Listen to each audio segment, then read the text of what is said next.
Algoma Steel has issued 1,000 layoff notices today at its plant in Sault Ste. Marie, more than a third of its workforce there. Prime Minister looked them in the eye and promised he would protect their jobs, that he would negotiate a win, and I quote, have a deal by July 21st, but it was a bait and switch that is costing people their livelihoods. Our thoughts are with the workers affected by the unjustified and unjustifiable tariffs. We absolutely have every confidence in the Algoma workers as they're going through this hardship, and we will make sure that we support them. More promises and more liberal thoughts will not put food on the table of those out-of-work steelworkers. And yet, Mr. Speaker, when they had a chance to vote for expansion of EI, for easier access, longer duration, and more generous benefits, they voted against it. The company, hit hard by tariffs, has been the recipient of major government supports to the tune of $500 million in loans, $400 million from the federal government, $100 million from the Ontario government, but says in part in a statement, Algoma Steel has been significantly impacted by the unprecedented tariffs imposed by the United States. These tariffs have fundamentally altered the competitive landscape and sharply limited our ability to access the U.S. market. The statement from Algoma Steel goes on to say, as a result of these pressures, Algoma has been forced to conclude its long history as an integrated steel manufacturer and close its blast furnace and coke making operations in early 26. Algoma will transition to electric arc furnace steelmaking at that time a year earlier than previously anticipated or planned. Joining us now is Mike Da Prat, president of the United Steelworkers 2251, which represents the majority of the workers who are being laid off. Hi, Mr. Da Prat. Good to see you. Thank you very much for making the time today. Well, thank you for having me. I'm wondering if you can just talk a little bit to people watching tonight about the impact on the workforce there. It's a huge number of people who receive these layoff notices, particularly as a portion of the overall workforce. How are they doing? In what can you tell us about the scope of this? Well, obviously, they're very upset. They're stressed out. We knew it was coming, but we didn't know quite when. So what happened is originally when the EAF project was announced, there was some financing provided from the governments, but they never consulted with the unions to see if there should maybe be some conditions with respect to the workforce. Subsequent to that, in 2022, we negotiated a letter of agreement regarding the transition, and it contained a number of mitigation strategies. And the mitigation strategies were to allow people to be re-educated, learn different jobs, and to try to start a helper program that would allow non-trades to help trades. And again, the government gave money, and again, they didn't consult with the unions. Again, they didn't provide us any conditions to that money that would help us ensure the mitigation strategies would be implemented. And what we're left with today is that we're in an arbitration case on contracting out, where the mitigation strategies section of the letter of agreement, the company is saying expired on July 31st, 2025. And nothing could be further from the truth. So now we're going into the litigation. In the meantime, the workers are wondering, what is the union doing? And this is what the union is doing.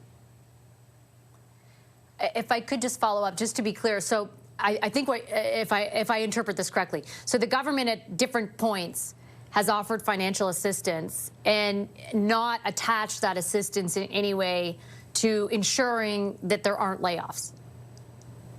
Absolutely. And there may not have been no layoffs, but certainly there should be conditions where work that needs to be performed could be performed by the workers. That's the commitment in the collective agreement. And you know, we reached out to the government to get their response, because it's not just the, you know, there's been previous financial assistance, but there's very recently a substantial amount of money that the government, both in Ontario and the federal government, have agreed to loan Algoma.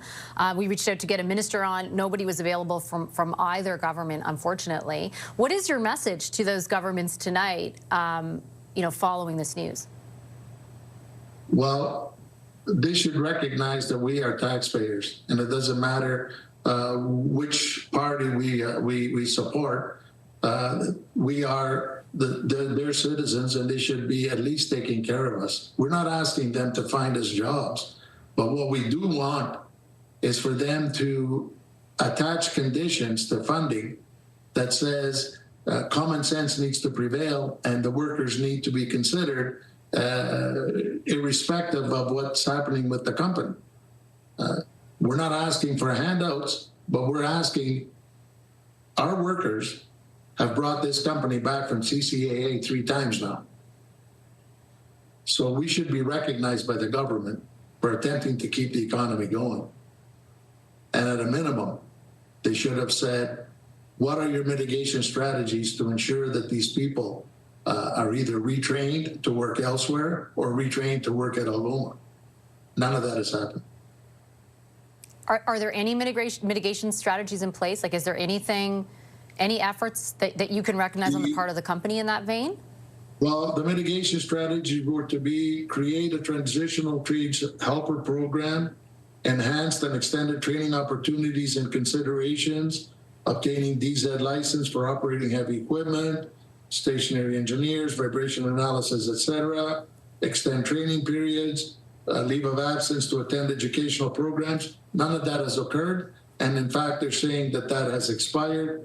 The company has had some discussions with agencies such as CSTEC and Employment Insurance Canada, but again, none of those can start until someone is actually laid off.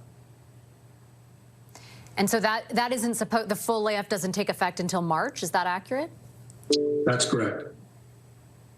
And I wondered if you could speak for a moment, because my understanding is this is a big chunk of the workforce in Sault Ste. Marie. How substantial, from your viewpoint, is this to the overall operations there? Well, you're talking 900 people. This city cannot provide employment for 900 additional job seekers. So there's either going to have to be out migration, or people are going to be left with without jobs and without income. There's opportunities in the mines, but I understand that there's been a lot of applications, which means that openings are limited, even if there are any left. So for the community, it's going to be a significant impact. Has there been any outreach from any politician at any level to your union? Terry Sheehan contacted me yesterday. He's our Liberal MP, and he said that he was going to raise issues about CSTEC and employment insurance, etc. But the reality is that the mitigation strategies should have been tied to the funding, and the government should have stated, you need to start implementing them now. It's too late if you wait until March. People will then be laid off. Okay, I'm going to leave it there. Thank you so much, Mr. Da Prat. I appreciate it. Thank you.